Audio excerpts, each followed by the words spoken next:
وهو الذي سخر البحر لتأكلوا منه لحما طريا وتستخرجوا منه حلية تلبسونها وترى الفلك مواخر فيه ولتبتغوا من فضله ولعلكم تشكرون.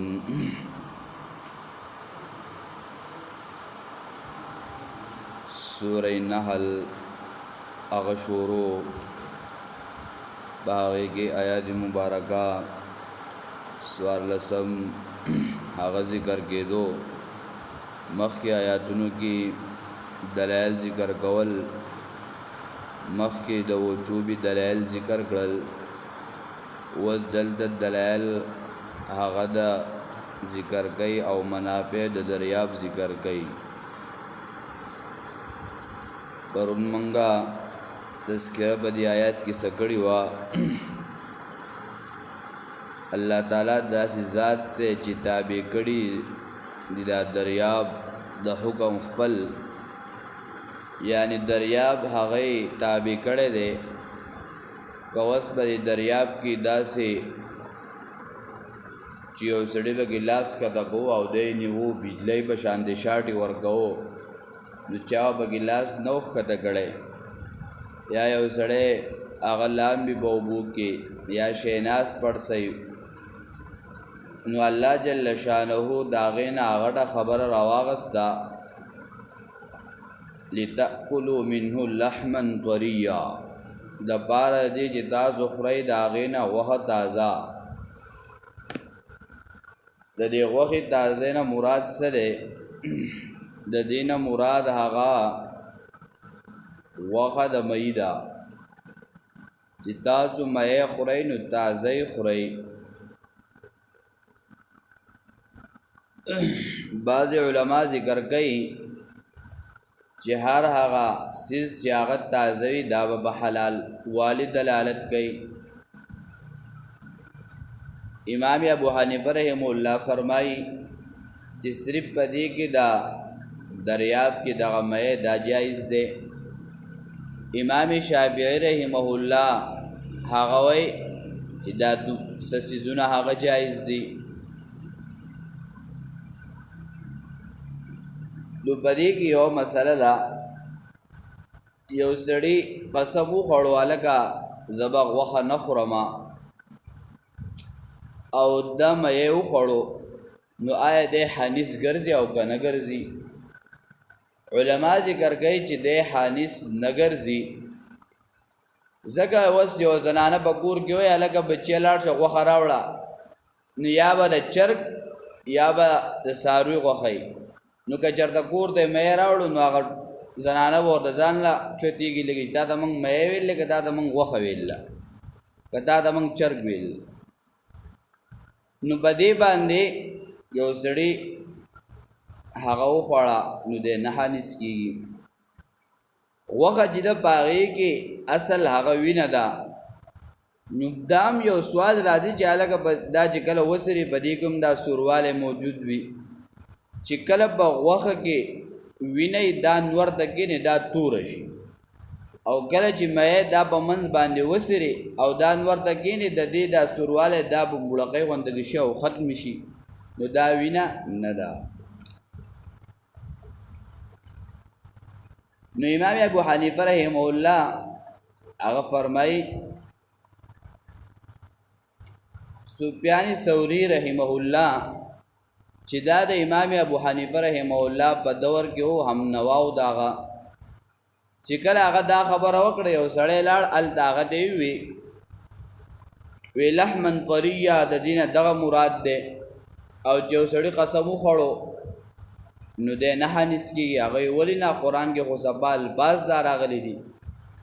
چې هغه راغی نو وی د دې مثال داسې دی وس یو سړی وی الک زمون سکوما خو په دې چټای قسم یو خوړو په دې چټای نه کوم کارپټ باندې نه کوم هغه سیس چې هغه سړی ځان د خوري او باغی باندې کینی یا پاسی او د قسم وکړو او د بیا دغه باندې ودرېدو پس مکه باندې مونځ وکړو نو امام ابو حنیفه رحم الله وی چې دا حانس دی هغه وی څنګه وی الله پاک سوره نوح کې فرمای الذي جعل لكم الارض بساطا دا بساط ویلې چې دا ماستاو د پاره غړول بساط دی نو څنګه دی نه حانس کیږي نو بیا ورته دویم مثال چې الله پاک سوره انفال کې وایي ان شر الدواب عند الله صم بكم الذين بدترین پدې دابو کې چې هغه کافر دی پنځ د الله دا باغ چې د ویل کېږي سړی په لپاره سورلی کوي ایو سړی قسم وخړو چې الګه زب په دغه سیز باندې نسورېږم خو اوس یو سړی د کافرو ګیت اور وخت او پاغه باندې دې یو سو قدمه سفر وکړو نو دې حنیس کی کنه حنیس کی نو هغه ورته وی چې دا خبره ورته کله سفیان ثوری رحم الله ته ذکر کړه هغه وی الګه بس ویزه پوه شوم چې د امام ابو حنیفه رحم الله دا خبره مضبوطه او قوی ده او زما دا خبره کمزوري ده الله جل شانه امام ابو حنیفه رحم الله له ډیر یو لوی علم ورکړ یور شیخ غلام الله خان رحم الله سره رحمتا واسعه دا غسر دی او ال حدیث مناظر رااله دا غدوانو بحث شروع شو هغه ورته الګه چې سړی په امام بس ولاړی فاتحه بنوي هغه وینه وای با فیصله لاړه عدالت د جج ته مخامخ شول هغه دا تذکره وکړه خپل مرګري رضان سره روان کړل شیخ غلام الله خان رحمه الله رحمتا واسعه وی چې زه سیم تاسو به ما غواړی د جج مخې دا غوي صحیح چې دوی څنګه تللی دي دغه مقابل هم ولاړلې ال حدیث هغه خپل خبره وکړه زم چې سړی مانځه ته ودرې په امام بځه او فاتحه نه وي د مون نه کېږي هغه صحیح ده شیخ صاحب نے تپوسو کوئی توای خپل دلیل چې هغه خبره شروع کړه چې شاده کسانو به وسرم کوله نو هغه ورته وی د شاده کسان ته وی چې چپ شي زبستاو د پاره هم کنه وکیل بس زه خبره کوم دا ستاو د پاره خبره ده کنه هغه وی نه دا خو دې څه کېدې نشي نو هغه ورته وی چې دا دې نشي کېدې نو مونږ هم خبره دقه کو کنه چې یو امام نشار بس مقتدیان ولاړ لیدل ټول مقتدیان د پاره کافی دي کنه خبره ختمه شو وی هغه قاضي صاحب غالي حدیث ته اجازه زاد دی خو په خبرو کې دا خبره پېښ ده چې لا دلایل وې نو به څنګه دلایل وې وی چې زړه سره خبره کمزور ده دا مضبوط رضا صرف په خبره چې سلام او بدرې خبره په خپې ده په خبرو کې دومره جواب ده دي نو چې دلایل شروع کړه دا دلایل څومره مضبوط وي نو هغه روان شو عزت دا ستاره مقدمه تاو غټلوزه الله جل شانو امام ابو حنیفه رحم الله یو لوی علم ورکړو شیخ القرآن رحم الله فرمایل چې ما دا ټول فقه دا مطالعه کړي امام ابو حنیفه رحم الله چې کم مسلک هغه واضح کړی دی او موږ او تاسو ته ښودلی دی په دې کې د شرک هر دروازه بنده کړې ده او د شرک د یو دیوال والی دی او داسې ټوس او مضبوط دلایل راوړي دي وتستخرجوا منه حليه تلبسونها او باسي داغه نکالي چې اغوندې هغه نو دل دیوی چې تاسو راو باسي داغه نکالي نو وز د دینه سم مراد ده د دینه مراد ده چې تاسو د دې دریاب نسراو باسي ملغلري او دغه یاقوت دغه سيزونه راو باسي او اچوي هغه لرا یعنی دغه کالو تاسو اچوي نو دلته صيغه د مذکر راوړه الګه سړو دې سوي تاسو یا چوي نو علما ذکر کوي چې دا نارینو د بار سره اچول دا ناجایز دي نن په معاشره کې څه کوي چې کله واده کوي نو لاول الګ د سرو زرو غوتې واچي نو اول نه پدې شرم اخته کی الانګي علما ذکر کوي چې دا ناروا دي او ناجایز دي لکه حدیث کې راځي یو صحابي نبی علیہ الصلوۃ والسلام مخې د موجودو د پیتلو غوتې لاستا چول نبی علیہ السلام ورته فرمایل پلان کې ستاره دی لاس ته ماده جهنم بوی راځي یو بل صحابي ورته اسوي د امتحان په دور چې دی غوته مبارک سوی ای پلان کې دا غوته نه راګي هغه ورته ته ځانم د په دی باندې دغه مقام ته رسې چې نبی علیہ الصلوۃ والسلام ما دا فرمایل هغه غوته راواغسته او بس خس کړه او ختمه کړه تا وکړه هغه سو هغه صحابه چې د نبی علیہ الصلوۃ والسلام محبت او د نبی علیہ الصلوۃ والسلام مینا په هر خبره باندې هغه کم لبیک او د نبی علیہ الصلوۃ والسلام هر خبره منل نو یو بدی کې داشول چې د زنانو د پاره سره جایز دي خو د سړو د پاره دا ناجایز دي البته دا سپینو زرو غوتای یا داغه مقدار د دومره دا جایز دي دا نارینو د پاره دویمه خبره چې دلته دا خبره ذکر کړي د سړی په باره کې نو مطلب د دین علما دا ذکر کوي چې کله دا زنانه کالی اچي نو دا بخپل خاوند ته اچي دا نه چې د گاونډي ګره چې د گاونډي ګره زی یا په گاوند باندې لا سنت یا معمولی غنه کوئی دنګي بس هر سره واخلي د المارینا وای چو او چې بیال ته داو ګلاړ شینو لاسونه با ښکار کی او لاسونه بلی چوتای لګي دا را واچو دا دیسی وګه دا دیسی وګه په دې دیسی باندې سب د خپل سيزونه خي دا مقصد نه چې دا ذکر کوم بلکې سب د خپل لاسونه بنگړي او دا خودنی د پاره دا چل گئی الله وای د دین مراد دا چې تاسو خيستواله راولې د خپل نارینو د پاره زګې دلته صيغه مذکر ذکر کړ نارینه پاره چې کالیبا چې خپل نارینه د بچي دا بنه کې چې بس د پردي د پاره اچي پردي د ځان خيسته کې او دریم قول ذکر کړي دي چې کله دا کالی اچي دا صيغه ولې ذکر کړه چې بغیر دا نارینه د اجازت نه بکالی هم نه چي ازونګه خبر نه او بس چې ګور هغه ببل کلیږي ناشته تا د بس بدر خاون به چاره واسطه د اجازت به چاره واسطه حدیث کې راځي چې کوم زنانه د کور نه بغیر د خاوند د اجازت نه ودا تر صوبور چې دا بار ګرځي په دې باندې د الله پاک لعنت وريږي چې د صوبور خپل کور ته داخله شي نه او خپل کور ته راغلي نه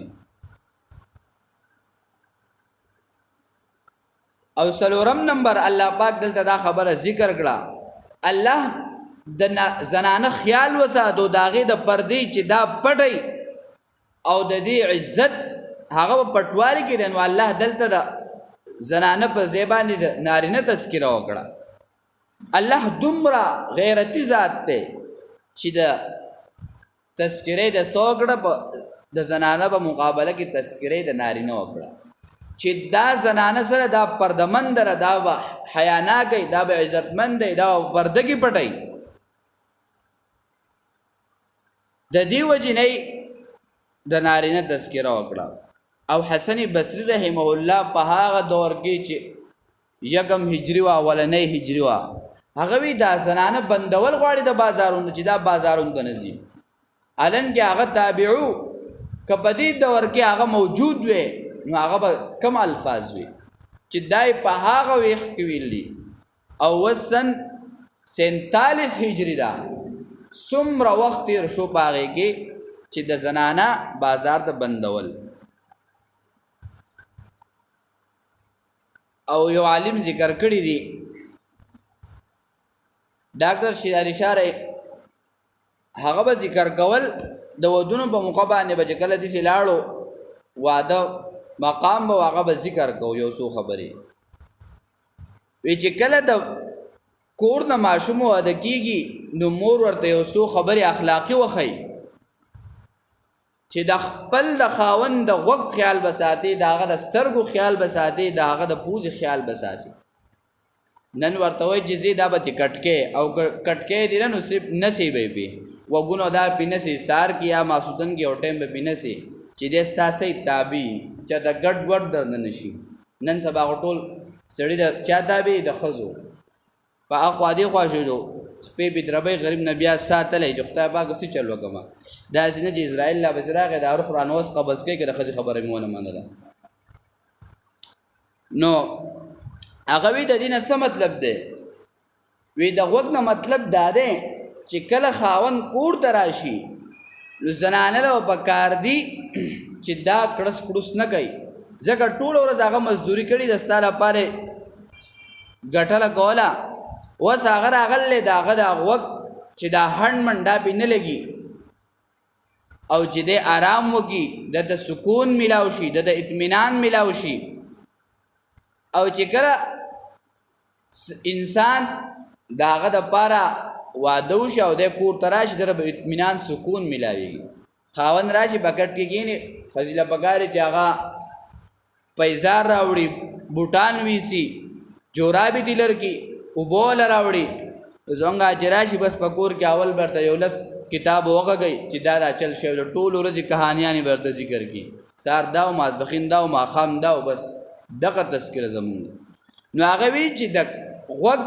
مطلب دا دی چې د ده لپاره په دغه وخت کې شور شرابه نه کړس کړوس نه لوښي انځن نه کړنګار نه ځکه دی کور ته راغی د هغې نه مخکې خپل کار ختمول او دویم د هغه د سترګو خیال ساتل چې د هغه د سترګو نظر لګي په خپله زنانه باندې هغې ځان ښه برابر کړی ښه کپړې اغوستې پاکوالی حاصل کړی دا نه چې بس هغه کور ته رادنده شي او مثال د غوجلې د هغې بیا په سر باندې بس لاس کېدې داسې ښځه واپس د کور اوسي بار بیا په نور پسې ګرځي نو په نور پسې ځکه ګرځي چې هغه د خپلې نړه تور شی سپېموله راغلی او دریم چې د پوزې چې هلته دي چې دروازه کې رادن نه چې سقابین د لوښو ځانله ډېران لګېدلی و هلته ځان له ګن برودي او هلته ځان له ګن برودي هلته ماشوم غول کړي هلته یو ځای بل ځای نه صفایي راوله چې کور د هغه راځي چې د هغه د سترګو د غوږونو او د پوزې د هر څه دا درې قسمه صفایانې راځي نو بیا به الو ژوند په صحیح طریقه باندې تېرېږي وتستخرجوا منه حلیة تلبسونها او راوباسي د هغې نه کالي چې اغوندي هغه وترى الفلك مواخر فيه ولتبتغوا من فضله ولعلكم تشكرون او وینې تا کشتۍ چې شلونکي اوبو لره ولتبتغوا من فضله دپاره دی چې طلب کوي فضل د هغه فضل د چا د الله تعالی ولعلکم تشکرون دپاره دی تاسو شکر وکئ فضل د الله تعالی نه څه مراد دی چې تاسو په دې دریاب کې حلال رزق طلب کوئ او په دې کې تاسو تجارت وکئ نو چې د کم ملک سره دریابي هغه ملک صحیح هغه په ټولو کې زوروري اوس د روس سره دریاب نشته نو هغه غریب سره ګډ بډ دی خو زمونږ ملک نه زمونږ دا د مستثنا دی ځکه غریب سره یو شی مې خو دوی هغه څه کوي علم غلم کوي لاول به مشر نه جوړېږي چې جوړ شي جو هغه تقسیم شي نو ځکه په دې کې ډېرې ملغلرې دي په دې کې تجارت سامان دی په دې کې حلال روزي ده چې کله په دې کې ته کوشش شروع کې او په هغې کې طلب شروع کې تا ته به ډېر څه میلاویږي ډېر څه به تا ته د هغې نه څه کېږي حاصلېږي ولعلکم تشکرون دپاره دې تاسو شکر وکئ یعنې د الله پاک دا نعمتونه ښکاره شي نو د هغې دپاره بیا شکر پکار دی چې سړی څه کوي شکر کوي والقا فی الارض رواسي ان تمید بکم دا دولسم دلیل دی چې اچولی دی په دې ځمکه باندې پاخه غرونه لئلا تمید بکم دپاره دی چې ونه خوځي په تاسو وانهار او نهرونه وسبلا او لارې لعلکم تهتدون دپاره دی چې تاسو هدایت مومئ نو دلته ذکر کړ والقا اچولی دی په دې ځمکه باندې او سوره نبا کې ذکر کوي چې دا غرونه په شان د میخونو په دې ډکوالی دي ولې ځکه چې سړی وګوري یو اوبو ته دا اوبه ټولې ګډې وډې کېږي چې کله یو تخته پې کېږي یا له بعضې پې سپک شی کېږي نو دا به داسې ځي او داسې ځي نو په اردو کې ورته سوی ډینګاډول نو دا به ګډ وډ کېږي اخوا ځي او دې خوا ځي نو الله جل شانه دپاره د دې پې دا غرونه چې څومره دا غرونه کلک دي او مضبوط دي څومره بره دي دا دومره لاندې مضبوط دي کلک دي دپاره دی چې په تاسو باندې دا ګډ وډ نه شي ونه خوځي وانهارن او سندونه دي مطلب سره چې الله جل شانه تاسو دا اوبو انتظام کړی دی وسبلن او لارې دي چې تاسو په دې لارو باندې تګ کوئ دا پاره دي تاسو هدایت مومئ نو دا درې واړه څیزونه جمع کړل نو په دې کې دې ته اشاره ده کچرته تاسو د توحید مسلې ته نه پریدي او دین ته نه پریدي نو دا لارې هر ځای تا ته دین ته لاړ شه بل ځای ته هلته د الله دین زده کا په هغه بل ځای کې د الله توحید بیان کا بلکې بل ځای ته لاړ شه نو د دې وجه نه الله وایي وانهارا وسبلا لعلکم تهتدون اللهم ربنا آتنا في الدنيا حسنة وفي الآخرة حسنة وقنا عذاب النار برحمتك يا أرحم الراحمين